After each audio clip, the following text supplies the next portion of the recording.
बात जरा एक और बड़ी खबर की करते हैं, और बात जम्मू कश्मीर की जब हो रही है तो आपको ये भी बताते चले कि मरकजी हुकूमत ने एक और वजाहत दे दी है, और वजाहत देते हुए उन्होंने साफ कर दिया है कि ज़ेरे काश्त ज़मीन यानी एग्रीकल्चर ज़मीन जो है सरकार उसे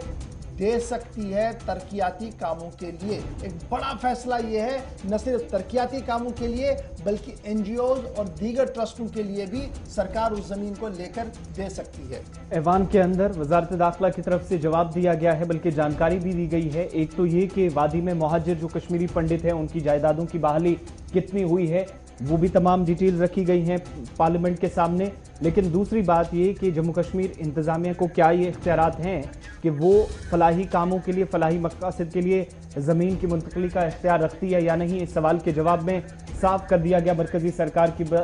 इस बात की बल्कि यकीन दहानी कराई गई कि वादी में कश्मीरी पंडित जो माइग्रेंट्स हैं वतन के या कश्मीरी पंडित जो तारकीन वतन हैं उनकी आबाई जायदादों की बहाली के लिए इकदाम किए जा रहे हैं।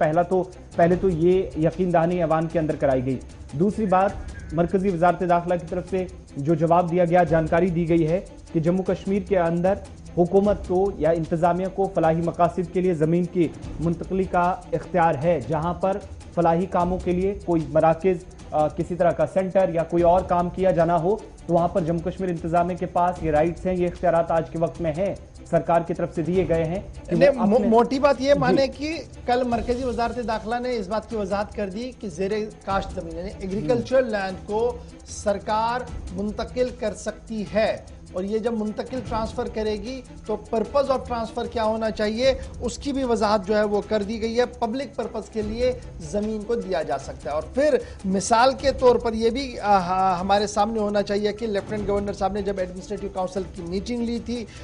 उसमें 278 कनाल ज़मीन जो है वो सरकार ने अपनी तहवील में ले ली, और बाद में वहाँ पर रेजिडेंशियल एकोमोडेशन बनाने का फैसला भी लिया। और ये जो 278 कनाल ज़मीन जो है यहाँ पर कंस्ट्रक्ट किए जाएंगे फ्लैट कश्मीरी माइग्रेंट्स के लिए, कश्मीरी तारीखी वतन के लिए, यानी उन लोगों के लिए जिन्होंने जम्मू कश्मीर से हिजरत की, पंडित फैमिली के लोग जो हैं, और उनके लिए बाज़ाब्ता तौर पर 2500 एकोमोडेशंस जो है वो बनाई जाएंगी ताकि वो वहाँ पर रह सके। तो ये जो कानून के तहत ये ज़मीन ली गई है उसी का इशारा मरकजी वजारत दाखिला की तरफ से दिया गया कि मुल्क के अंदर जो कानून नाफिज है उसी कानून की रूह से जम्मू कश्मीर के अंदर भी जो है वो काम किया जा रहा है। आपको याद होगा कि साल 2015 में वज़ीर-ए-आज़म नरेंद्र मोदी ने 80,000 करोड़ रुपया का डेवलपमेंटल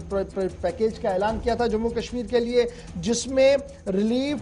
जो था वो फ्लड रिलीफ भी था, रिकन्स्ट्रक्शन था, फ्लड मैनेजमेंट था, उसके लिए अलग अलग काम दिए गए थे। और उसी में से एक मद ये भी था कि जो कश्मीरी पंडित माइग्रेंट्स हैं उनकी बाज़ाबातकारी हो। तो बाद में वो ज़मीन वाला मामला रह गया था। तो यहाँ पर सरकार ने जब होम मिनिस्टर ने जब ये बात कही कि एग्रीकल्चर लैंड को यूज़ किया जा सकता है, तो मैंने मिसाल के तौर पर आपको बताया कि किस तरीके से लैंड को यूज़ किया जा रहा है। तो फिलहाल बड़ी खबर ये कि ज़ेरे काश्त ज़मीन को सरकार ले सकती है और फलाही काम या रिसोर्सेज के लिए या पब्लिक पर्पज़ के लिए उसे इस्तेमाल कर सकती है। वजाहत दे दी है मरकजी वज़ीर दाखिला ने।